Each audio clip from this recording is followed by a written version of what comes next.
থাকবে রেড রোডে, কারণ আর কিছুক্ষণের মধ্যেই লোকভবন থেকে প্রধানমন্ত্রী নরেন্দ্র মোদী বেরোবেন। তিনি রেড রোডে যাবেন, প্রায় 30,000 মানুষ সেখানে যোগাভ্যাস করবেন, থাকবেন নরেন্দ্র মোদীও। তবে তার আগে যারা যাচ্ছেন এবং যারা যেতে পারছেন না, রাস্তাতেই রয়েছেন, তাদের ছবিও দেখা দরকার। যেমন রানী রাসমণি থেকে আমার সঙ্গে ভেঙ্কটেশ্বর রয়েছেন। ভেঙ্কটেশ্বর,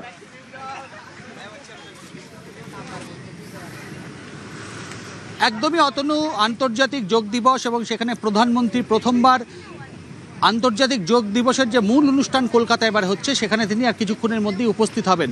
এবং আমরা একেবারে সকাল থেকে দেখেছি, সূর্য ওঠার আগে থেকে প্রচুর মানুষ কিন্তু একেবারে রাত জেগে তারা শহরের বিভিন্ন প্রান্ত থেকে আসছেন, কেউ পায়ে হেঁটে, কেউ বা বাসে করে।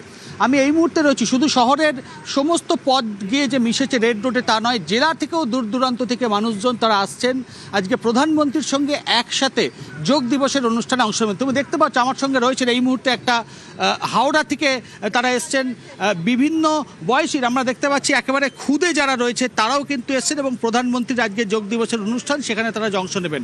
সব মিলিয়ে তাদের সঙ্গে একটু কথা বলবো যে তারা কখন এসছেন এবং প্রধানমন্ত্রী আজকে কিছুক্ষণের মধ্যেই রেড রোডে আসবেন। যোগ দিবসের অনুষ্ঠান প্রথমবার, আপনারা সেই যোগ দিবসের অনুষ্ঠানে অংশ হতে পারছেন প্রধানমন্ত্রীর, কতটা এক্সাইটেড? আমরা ভীষণ এক্সাইটেড, মানে 30,000-এর মধ্যে আমরা যে কাউন্টিং হয়েছি এর জন্য আমরা খুবই আনন্দিত। আর আমরা সেই ভোর 4টেই বেরিয়ে এখন পৌঁছালাম।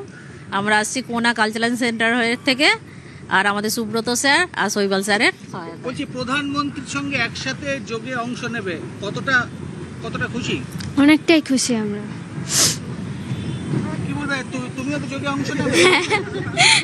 খুশি আছি একেবারে প্রত্যেকে তুমি দেখছো। এবং বিভিন্ন, তোমাকে যেটা বলছিলাম অতনু, যে বিভিন্ন বয়সীর মানুষজন, সেটা হচ্ছে আপনিও যোগ দিবসের অনুষ্ঠানে এসছেন, কিছুক্ষণের মধ্যে প্রধানমন্ত্রী আসবেন, যোগ দিবসের অনুষ্ঠানে অংশ নেবেন, আপনি একসঙ্গে যোগ করবেন, কতটা এক্সাইটেড? ভীষণ এক্সাইটেড।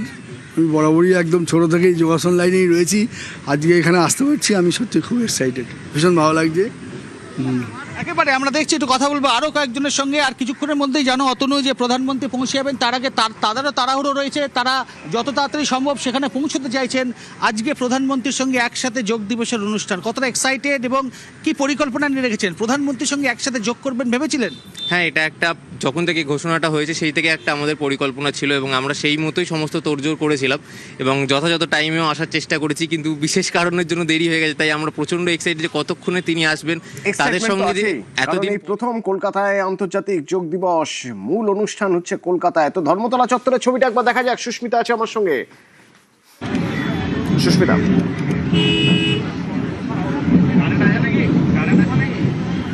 দেখো, ধর্মতলা চত্বরে দাঁড়িয়ে রয়েছি, কিন্তু আজকের ধর্মতলা চত্বর একেবারে অন্য রকম। তার কারণ ভোর 4টে আলো ফুটতে না ফুটতেই শহর কলকাতার সব রাস্তায় যেন রেড রোড মুখী। ছবিটা একবার দেখাবো। এবং এই মুহূর্তে যেখানে দাঁড়িয়ে রয়েছে, অবশ্যই যোগ দিবসের যারা ভিআইপি বা অতিথিরা রয়েছেন তারা এই গেট দিয়ে প্রবেশ করছেন। কিন্তু যদি ডান দিকের ছবিটা দেখা যায়, সেখানে বিভিন্ন রকমভাবে কিভাবে যোগা আমাদের নিত্যদিনে প্রয়োজন এবং কেন নিত্যদিনের অভ্যেস যোগাকে করা উচিত, তার বিভিন্ন প্রতিফলন দেখা যাচ্ছে আজ গোটা শহর জুড়ে। এবং তার পাশাপাশি সাধারণ মানুষ, আবাল বৃদ্ধ বনিতা, তারা উপস্থিত হচ্ছেন। এবং আরো বেশ কয়েকটি ছবি অত্যন্ত গুরুত্বপূর্ণ, তার কারণ শারীরিক প্রতিবন্ধকতাকে দূরে রেখে একাধিক মানুষ দূর দূরান্ত থেকে আজ উপস্থিত হচ্ছেন এই যোগ দিবস। এবং 12তম আন্তর্জাতিক যোগ দিবস, যা এবার পালন হচ্ছে পশ্চিমবঙ্গে কলকাতায়, এবং যা আরো বেশি মাত্রা পেয়েছে বা গুরুত্ব বেড়েছে যার প্রধানমন্ত্রী নরেন্দ্র মোদীর উপস্থিতি এবং তার সঙ্গে রাজ্যের মুখ্যমন্ত্রী এবং দেশ বিদেশের অতিথিরা আজ আমন্ত্রিত এবং তারা ইতিমধ্যেই রেড রোডের মুখে হয়ে গিয়েছে। রেড রোডে প্রস্তুতি একেবারেই সারা, মিনিট 5-এর অপেক্ষা, তারপরেই প্রধানমন্ত্রী নরেন্দ্র মোদী তিনি উপস্থিত হবেন রেড রোড প্রাঙ্গণ এবং তারপরেই শুরু হবে 45 থেকে 50 মিনিটের যোগাভ্যাস প্রধানমন্ত্রী নরেন্দ্র মোদীর তরফ থেকে। এবং সেখানে একাধিক চমক, যেমন সরাসরি আমরা অপেক্ষা রয়েছি যে সেই ছবি দেখবো সরাসরি।